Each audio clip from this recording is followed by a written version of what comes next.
Hello दोस्तों, आज हम क्लास 2 में बात करने वाले हैं प्रॉपर्टीज़ ऑफ द फ्लूइड। पिछली क्लास में हमने बात करी थी कि फ्लूइड के बारे में, फ्लूइड कौन कौन से होते हैं। आप उस क्लास को देख लीजिए। और इसमें बात करेंगे हम प्रॉपर्टीज़ क्या होती हैं उसकी।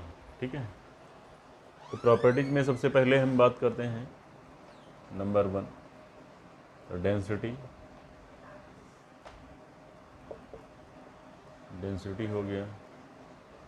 नंबर 2 क्या करते हैं, specific volume. Number 3 specific gravity, है ना। 4 वेपर प्रेशर। 5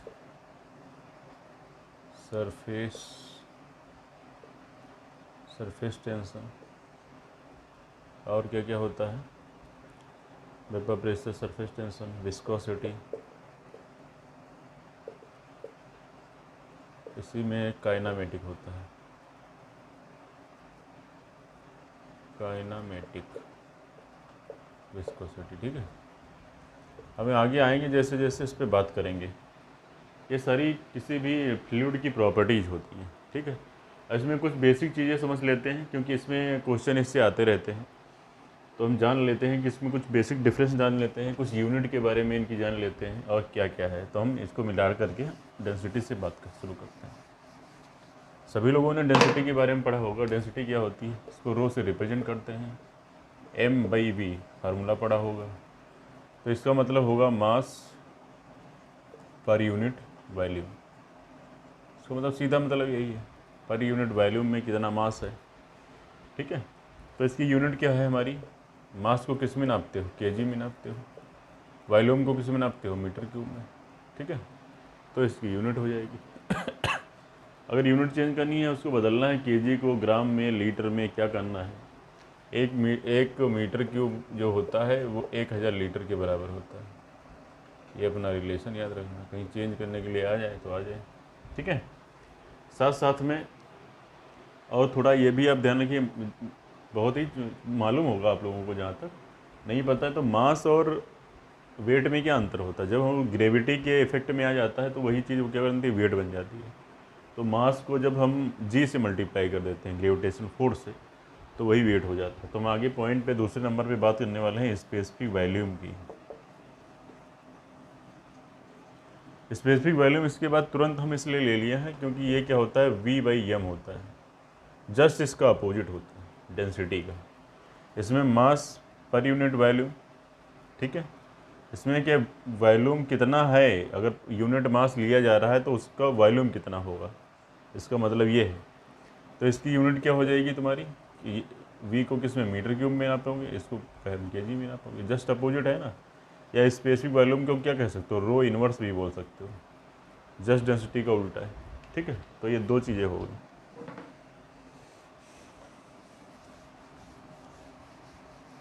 इसकी यूनिट और इसके बारे में बहुत जानना जरूरी है। स्पेसिफिक ग्रेविटी की बात कर लें। स्पेसिफिक ग्रेविटी, स्पेसिफिक ग्रेविटी क्या होती है, किसी भी चीज़ का, जिस ऑब्जेक्ट का आप स्पेसिफिक ग्रेविटी निकाल रहे हो, तो पहले तो उस ऑब्जेक्ट की आपको डेंसिटी पता होना चाहिए। ठीक है, तो density of the object divided by density of the water. ठीक है, 4 डिग्री इसकी डेंसिटी मैक्सिमम होती है। ठीक है, इसलिए इसको 4 डिग्री पे लेते हैं। तो 4 डिग्री पे वाटर की डेंसिटी और जिसकी आप निकाल रहे हो, जैसे फॉर एग्जांपल ले लो, एग्जांपल लेना है, जैसे निकालना है डीजल की स्पेसिफिक ग्रेविटी निकालनी है। जैसे डीजल है या पेट्रोल ले लो, कुछ भी ले सकते हो। पेट्रोल की या ऑयल की निकालना है, पेट्रोल की निकालनी है, तो सबसे पहले क्या करोगे, आपको डेंसिटी पता होना चाहिए पेट्रोल की।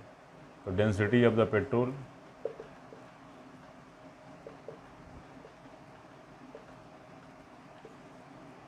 Divided by density of the water. Of the water, ठीक है। तो ये स्पेसिफिक ग्रेविटी हो जाएगी पेट्रोल की, ठीक है, स्पेसिफिक ग्रेविटी पेट्रोल। अब इसमें एक चीज़ देखना, खास बात ये क्या करना है, इसकी हमें यूनिट पे ध्यान देना जरूरी है, क्योंकि इसकी ही यूनिट एग्जाम में पूछी जाती है। इसको हम थोड़ी देर के लिए मिटा देते हैं, ये वाला नीचे वाला पोर्शन। इसमें स्पेसिफिक ग्रेविटी की अगर यूनिट बात करें तो यूनिट क्या आ जाएगी, डेंसिटी ऑफ द ऑब्जेक्ट। तो डेंसिटी की यूनिट क्या होती है, ऊपर भी डेंसिटी, इसको तो हम जानते हैं ना, नीचे ये था, नीचे वाली भी डेंसिटी kg मीटर की, तो ये तो पूरा कैंसिल आउट हो जाएगा, तो इसकी तो कोई यूनिट नहीं रह गई ना। तो इसीलिए ये क्या हो गया, स्पेसिफिक ग्रेविटी यूनिट लेस हो गई, यूनिट लेस, ठीक है। तो आप ऊपर जो देख रहे थे डेंसिटी, स्पेसिफिक वॉल्यूम, उसका यूनिट था, लेकिन स्पेसिफिक ग्रेविटी की यूनिट नहीं होती है। ये आपको बहुत खास ध्यान रखना है। उसमें 4 विकल्प दे देगा ऑप्शन, जो बताएगा इसमें कौन सा डायमेंशन लेस बोल से देगा या यूनिट लेस बोल देगा। इसी को डायमेंशन, जब यूनिट ही नहीं है तो उसकी डायमेंशन क्या होगी, तो डायमेंशन लेस भी हो जाएगा, डायमेंशन लेस हो जाएगा, ठीक है। दोनों एक ही बात होगी, इसको हटा देते हैं।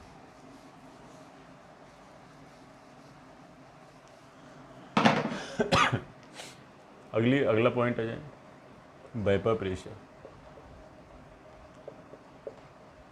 ये ऐसे पॉइंट है ना जिसको आप जब तक पढ़ोगे नहीं ना, तब तक आप एफएम पढ़ ही नहीं सकते। फ्लूइड के बारे में जानकारी नहीं होगी तब क्या होगा। वेपर प्रेशर, वेपर क्या होता है, किसी भी कोई भी चीज़ है तो उसको हमेशा इसका एवप्रेशन होता रहता है। जैसे क्या है, मान लो ये है पानी भरा हुआ है ना, कोई वेसल है पानी, तो इसमें कंटिन्यूसली क्या होता है, ऊपर इवेपरेशन होता रहता है। ये ओपन है, ओपन है इसका मतलब वो एटमॉस्फेयर में चला जाता है। जो यहाँ से उसकी वेपर जनरेट हो रही थी उसकी, ठीक है, वो तो एटमॉस्फेयर में चली जा रही हैं, तो इसमें ऊपर से उसका कोई तो प्रेशर हुआ नहीं, ठीक है ना। तो ये ओपन सिस्टम के लिए ये वेपर प्रेशर की बात हम लोग नहीं करते। ओपन सिस्टम में करेंगे तो वहाँ पे बॉइलिंग पॉइंट की बात करेंगे, ना कि वेपर प्रेशर की बात करेंगे, ठीक है। तो अगर इसको हम क्लोज कर दें थोड़ी देर के लिए, ये भी यहाँ से बंद कर दिया, तो अब इसमें क्या होगा, हमेशा होता रहता है, कुछ चेंज होगा तो उसमें क्या होगा, एवपोरेशन होगा। तो जैसे वाटर था तो इसके वेपर यहाँ पे आ गई, पानी की वेपर, ठीक है। तो ये कंटिन्यूअस प्रोसेस है। अगर इवेपरेशन होता है होगा, फिर एक कंडीशन ऐसी आएगी कि उसी में कंडेंसेशन भी होता रहेगा, ऐसे ऐसे इधर से वेपर बनेगी और कंडेंस भी होगी, फिर वो पानी में बदल जाएगा। तो जो वेपर बन रही हैं पानी की, या जो भी उसके अंदर होगा लिक्विड, उसके ऊपर क्या होगी, ये जो सतह होगी इसकी लिक्विड की, उस पर वो एक प्रेशर जनरेट करेंगी, है ना, क्लोज सिस्टम में। उसी को वेपर प्रेशर करते हैं। The pressure of the vapour on it's liquid, तो क्या होगा, ये वेपर प्रेशर हो जाएगा। और इक्विलिब्रियम कंडीशन क्या होगी, जितना वेपर बन रही हैं उतना ही कंडेंसेशन हो रहा है, फिर वो लिक्विड बन जा रहा है। तो ये कंडीशन क्या होती है, इक्विलिब्रियम की होती है, ठीक है। तो वेपर प्रेशर में यही है कि उसकी वेपर जा रही है और उसमें ऊपर क्लोज है, इसलिए वो बाहर निकल नहीं सकती।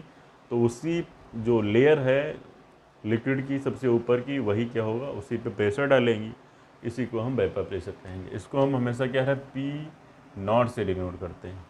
अगर इसमें कोई चीज़ अगर ए है, कोई चीज़ ए मान लो, ए कोई भी हो सकता है, वाटर हो सकता है, डीजल हो सकता है, पेट्रोल हो सकता है, तो यहाँ पे वाटर कर सकते हो, या उसका कोई नाम दिया हुआ ए भी, तो PA0 कर सकते हो, ठीक है। तो ये वेपर प्रेशर हो गया।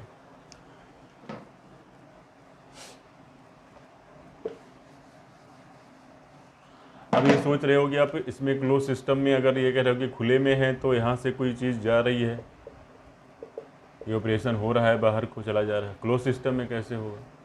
आप आगे जब सरफेस टेंशन पढ़ोगे तो यहाँ पे अगर लिक्विड भरा हुआ है तो सबसे ज़्यादा जिसकी एनर्जी होती है जिस मालिक्यूल्स की, वो क्या होता है, वो सरफेस पे आ जाता है।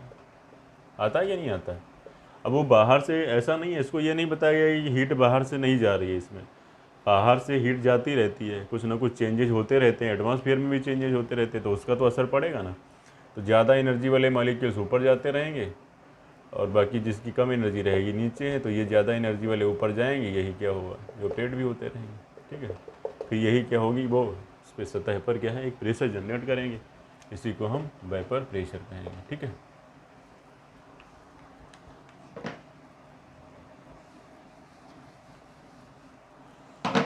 Vapour pressure. अब सरफेस टेंशन की बात कर लें। सरफेस टेंशन, अब सरफेस टेंशन की बात सेम टू सेम ही है। जैसे ये है, अब ये लिक्विड भरा हुआ है। अब लिक्विड में क्या होता है, जैसे मैंने बताया कि यहाँ के जो मॉलिक्यूल्स हैं उसका जो बिहेवियर है और यहाँ का बिहेवियर यहाँ का बिल्कुल डिफरेंट है। यहाँ का जो होगा मॉलिक्यूल्स पे नेट फोर्स क्या लग रहा होगा, जीरो लग रहा होगा, क्योंकि चारों तरफ से उसको मॉलिक्यूल्स खींच रहे हैं, अगर खींच रहे हैं। लेकिन यहाँ पे क्या हो रहा है, इधर को ही फोर्स, इसको इधर वाले मॉलिक्यूल्स अंदर को खींच रहे हैं, इधर को खींच रहे हैं। तो यहाँ पे नेट फोर्स क्या होगा, जीरो तो नहीं होगा। और यहाँ पे मॉलिक्यूल्स वही हैं जिनकी एनर्जी होगी सबसे ज़्यादा। अब कोई भी लिक्विड क्या होता है, अपने मिनिमम शेप में रहना चाहता है। तो मिनिमम शेप क्या होता है, तो स्फीयर हो सकता है, कुछ भी हो सकता है। तो वो एक दूसरे से जुड़ा रहना चाहता है। एक एनर्जी है, फोर्स, इंटरनल फोर्स लगता है, वो एक दूसरे को आपस में खींचते रहते हैं। ठीक है, तो क्या है कि इस पृष्ठ पे क्या है, एक तनाव बना रहेगा यहाँ पर, क्योंकि वो फोर्स अंदर की तरफ लग रहा है, जो नीचे वाले हैं उसको वो खींच रहे हैं। ऐसा नहीं है कि जो ऊपर चले गए वो हमेशा ऊपर ही रहेगा, ये जिसकी एनर्जी कम होगी वो डाउन हो जाएगा तुरंत। वैसा ही है, जो पढ़ेगा अच्छा पढ़ेगा वो ऊपर जाएगा, अगर नहीं पढ़ेगा वो नीचे रहेगा। और ये भी कोई ज़रूरी नहीं है कि जो इतना अच्छा पढ़ता है वो हमेशा ऊपर ही रहेगा। अगर वो कंटिन्यूअस उसके पास उतनी एनर्जी रहेगी, वो इतना ज़्यादा पढ़ता रहेगा तभी वो ऊपर रहेगा। अगर वो पढ़ाई करना बंद कर देगा तो वो फिर नीचे वाली जो ऊपर पहुंच जाएंगे वो नीचे आ जाएगा। ठीक है, तो जिसकी एनर्जी ज़्यादा वो मॉलिक्यूल्स यहाँ, लेकिन उन पर नेट फोर्स क्या है, जीरो नहीं है। तो ये एक दूसरे को बांधे रखना चाहते हैं। ठीक है, तो एक तनाव बना रहता है उनमें। ठीक है, तो उसी को क्या कहते हैं, सरफेस टेंशन। ये उसकी सरफेस पे जो तनाव बना रहता है उसको क्या ही सरफेस टेंशन कहते हैं। ठीक है, अब सरफेस टेंशन में फार्मूला क्या होता है, T=F/L। एक फोर्स लगाता है वो पर यूनिट लेंथ पे अगर हम ले लें, ठीक है, पर यूनिट लेंथ पे देखेंगे उस पर कितना क्या लग रहा है, फोर्स लग रहा है, तो उसी को हम सरफेस टेंशन बोलेंगे। सरफेस टेंशन के जो होते हैं बहुत सारे जो एग्जांपल कुछ हैं इसके, सरफेस टेंशन कहाँ कहाँ यूज होता है। एक तो जब कोई बूंद होती है बारिश की, बोलते हैं गोल हो जा रही है। तो गोल क्यों हो रही है, हर कोई लिक्विड है या कोई सरफेस उसका है तो वो अपने मिनिमम आकार को प्राप्त करना चाहता है, शेप को प्राप्त करना चाहता है। तो पानी है तो क्या होता है, गोल हो जाता है उसकी बूंदें, चौकोर, आयताकार या परवलयाकार ऐसे तो नहीं होती है। गोल ही क्यों हो जाती है, स्फेरिकल हो जाती है। तो स्फेरिकल इसलिए हो जाती है क्योंकि वो स्फेयर का अगर वॉल्यूम देखोगे तो मिनिमम शेप में जाता है।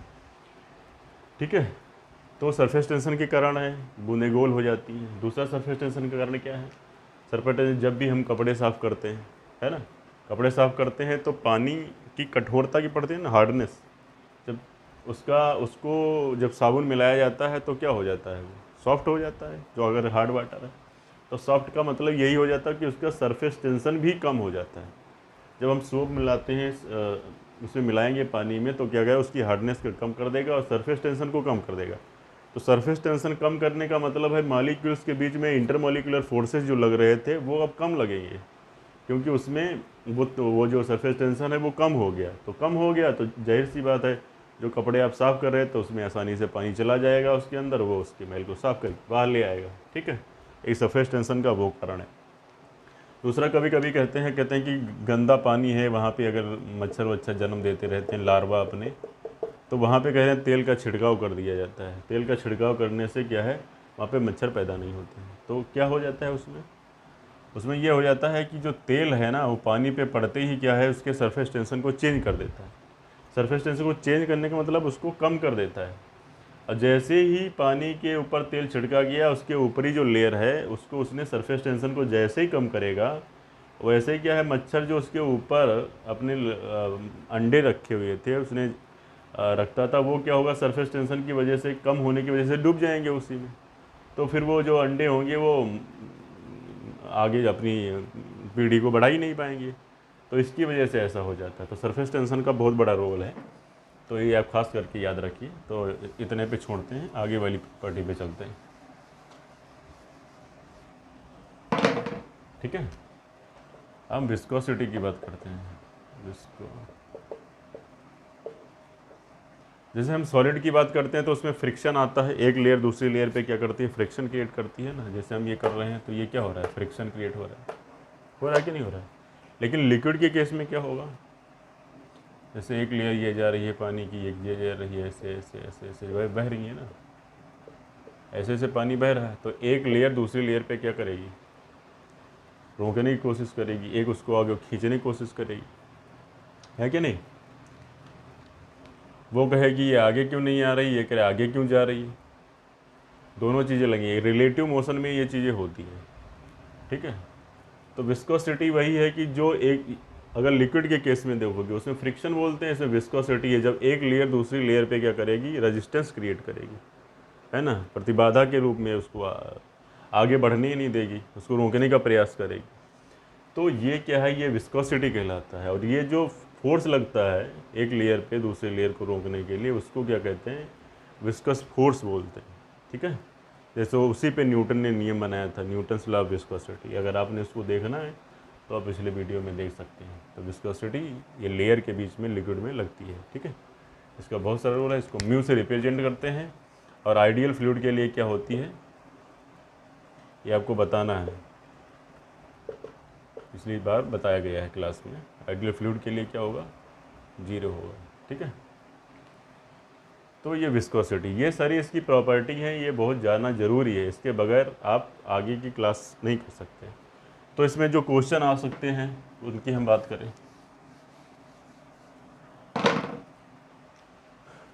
तो प्रॉपर्टीज में सबसे पहले क्या होता है, स्पेसिफिक ग्रेविटी के ऊपर आप बहुत ध्यान देना है।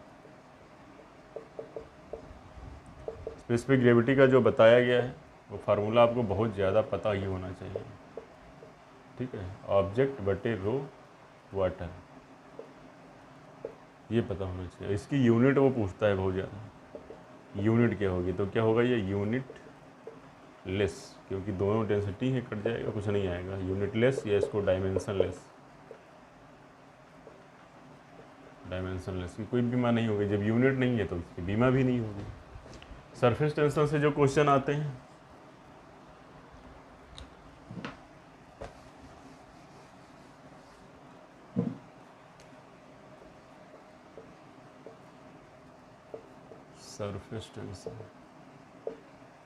सरफेस टेंशन से जो क्वेश्चन आता सबसे पहले वही है कि कोई पानी की जो बूंद है वो गोल क्यों हो जाती है, या बारिश की बूंद गोल क्यों हो जाती है, तो सरफेस टेंशन का इफेक्ट है। या वो जो बताया मैंने, पानी पे तेल छिड़कने से उसका सरफेस तनाव कम हो जाता है और उसके लार्वा डूब जाते हैं, और क्यों होता है ऐसा, सरफेस टेंशन कम होने की वजह से। दूसरा, सरफेस टेंशन और टेम्परेचर का रिलेशन पूछा जाता है। जैसे सरफेस टेंशन क्या होगा, जैसे ये है, ये था, इसमें सरफेस टेंशन लग रहा है कुछ, अगर हम यहाँ पे टेम्परेचर इसको दे देंगे, बढ़ाएंगे, तो क्या होगा, इसका मॉलिक्यूल्स दूर दूर भागेंगे, उसका इंटरमॉलिक्यूलर फोर्सेस जो लग रहे हैं वो कम हो जाएगा, तो यहाँ पे सरफेस टेंशन कम हो जाएगा, ठीक है। सरफेस टेंशन को अगर हम यस से लिखें, टेम्परेचर को टी से लिखें, तो टी क्या होगा, टी अगर हम बढ़ाएंगे तो सरफेस टेंशन घटेगा, ठीक है, डिक्रीज होगा। एक तो ये क्वेश्चन पूछा था टेम्परेचर के साथ में इसका क्या रिलेशन है। और इसमें क्या है, पानी का तो मैंने बता दिया है, हार्डनेस वगैरह का। उस तरीके से ये सरफेस टेंशन के कुछ क्वेश्चन आते हैं, आपको इसमें और भी डिटेल में पढ़ना है तो पढ़ सकते हैं सरफेस टेंशन। और लेकिन इसी का क्वेश्चन ज़रूर आएगा।